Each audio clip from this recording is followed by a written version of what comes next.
अब Vikrant English classes में आज का महत्वपूर्ण टॉपिक है use of all question words, यानी कैसे सिंपल सेंटेंस के अंदर क्वेश्चन वर्ड का प्रयोग किया जाता है, किस तरह से आप अंग्रेजी बोल सकते हैं केवल थोड़ी सी प्रैक्टिस करके और थोड़ा सा समझ के। तो यदि आप इस चैनल पर पहली बार हैं तो लाइक शेयर ज़रूर कर लीजिएगा। ओके, चलिए बिना किसी देरी के शुरुआत कर लेते हैं। आप अकेले क्यों हैं या आप अकेले क्यों हो, तो इसकी अंग्रेजी के लिए आपको कुछ नहीं करना होगा। जो हेल्पिंग वर्ब है इज एम आर, उससे पहले आपको क्वेश्चन वर्ड लगाना होगा वाई आर यू एलोन, यानी आप अकेले क्यों हैं। ओके, इसी का दूसरा सेंटेंस हमने पास्ट में लिखा है, आप अकेले क्यों थे, वाई वर यू एलोन। तो समझने की ज़रूरत ये है कि जब भी आप सिंपल प्रेजेंट बोल रहे हैं तो आपको इज एम आर का प्रयोग करना है क्वेश्चन वर्ड के बाद। ओके, यदि आप सिंपल पास्ट बोल रहे हैं तो आपको क्वेश्चन वर्ड के बाद वोज वर्ड का प्रयोग करना है, जैसे आप अकेले क्यों थे, why were you alone. Okay, चलिए नेक्स्ट तीसरा सेंटेंस है हमारा, आप किसके साथ हैं या वह किसके साथ है, तुम किसके साथ हो, कुछ भी हो सकता है सेंटेंस।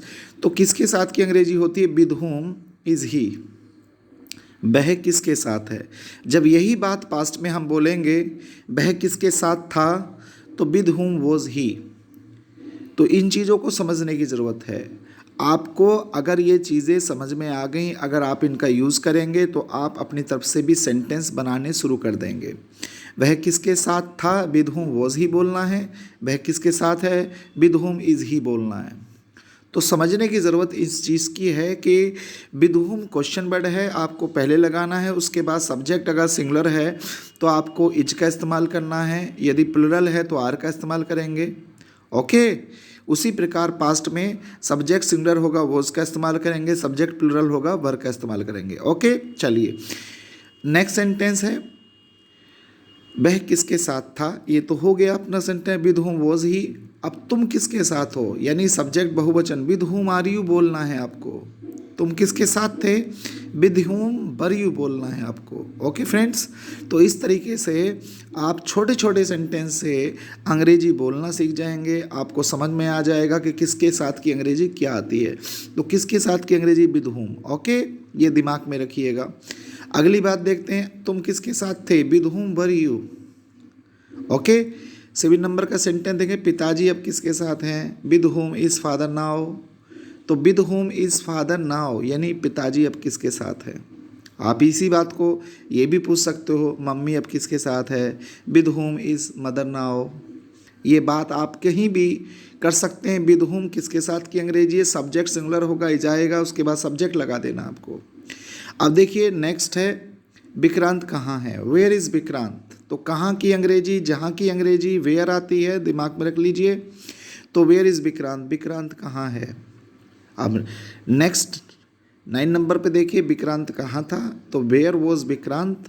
तो हमें इस बात का ध्यान रखना है कि अंग्रेजी बेसिक को समझने के लिए हमें ये समझना है कि क्वेश्चन वर्ड के बाद प्रेजेंट, सिंपल प्रेजेंट में इज का इस्तेमाल करना है, सिंपल पास्ट में वॉज का इस्तेमाल करना है, बाकी सेंटेंस सेम है।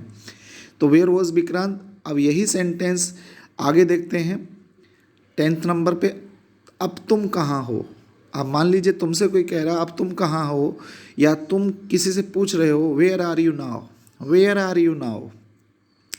अब की अंग्रेजी होती है नाउ और तब की अंग्रेजी होती है देन। तुम तब कहाँ थे, where were you then. Where are you now, तुम अब कहाँ हो, वेयर वर यू देन, तुम तब कहाँ थे। ओके, तो अगर वीडियो 4 से 5 मिनट की या 6 मिनट की हो जाए तो आप पूरा वीडियो देखिएगा। पूरा वीडियो देखने के बाद आपको क्वेश्चन वर्ड भी समझ में आ जाएंगे। आपको ये भी समझ में आ जाएगा कि इज़, आर और वोज वर्ब कैसे एक दूसरे के साथ लग रहे हैं।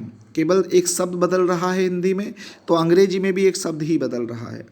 समझने की ज़रूरत इस बात की है। यह क्या है, व्हाट इज़ दिस। तमाम सुना होगा आपने सेंटेंस, व्हाट इज़ दिस, ये क्या है। अब यही बात जब मैं पास्ट में कहूँगा ये क्या था, what was this, what was this. अब देखिए नेक्स्ट सेंटेंस 40 नंबर का सेंटेंस, तुम कैसे हो, आप कैसे हो या तुम कैसे हो, हाउ आर यू। तो इसका जवाब आप दे सकते हैं, I am fine, I am okay, I am well. Okay, तुम कैसे थे, हाउ वर यू। अब हाउ आर यू वाला सेंटेंस है, इसमें आर इसलिए आया क्योंकि सब्जेक्ट यू है। अगर मैं ये पूछूं आपके पिताजी कैसे हैं, तो यहाँ पर हाउ इज़ योर फादर यानी इज आ जाएगा, क्योंकि योर फादर आपके सिंगुलर हैं। तो हमें क्वेश्चन वर्ड का इस्तेमाल ये देखते हुए करना है कि सब्जेक्ट सिंगुलर है या प्लूरल है।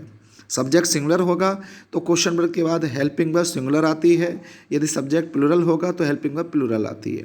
ओके, चलिए, आपका छोटा बेटा कैसा है। अब देखो यहीं पर मैंने एक एग्जाम्पल ये लिखा है, आपका छोटा बेटा कैसा है।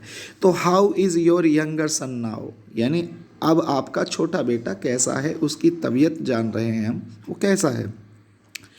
तो यही बात आपको ध्यान रखनी है कि क्वेश्चन वर्ड के बाद सब्जेक्ट सिंगुलर होगा तो सिंगुलर हेल्पिंग वर्ब लगानी है, हमेशा यही आपको दिमाग में रखना है।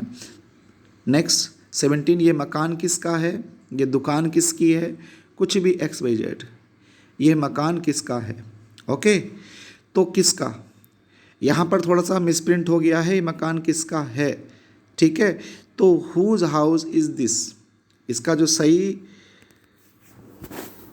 ट्रांसलेशन है वो हुज हाउस इज़ दिस, यह मकान किसका है। ओके फ्रेंड्स, लेकिन लिखने में थोड़ी सी टाइपिंग में मिस्टेक है, तो इसको ध्यान रखिए। हुज हाउस इज़ दिस, ये मकान किसका है, ये घर किसका है।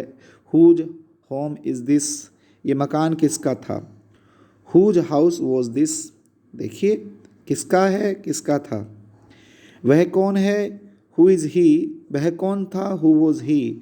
उत्तर प्रदेश के मुख्यमंत्री कौन है, who is the CM of Uttar Pradesh. अगर हमें इन क्वेश्चन वर्ड सिंपल सेंटेंस हमसे बनाने आते हैं तो बहुत सारे प्रश्नों का जवाब हम अपने आप से देना शुरू कर देंगे। ओके, इसलिए ज़रूरी है कि आपको प्रश्न बनाने आने चाहिए, प्रश्न बनाने आने ही चाहिए। ओके फ्रेंड्स, ये ध्यान रखिएगा। तो उत्तर प्रदेश का मुख्यमंत्री कौन है, who is the CM of Uttar Pradesh. Next, आपकी आयु क्या है, आपकी उम्र कितनी है।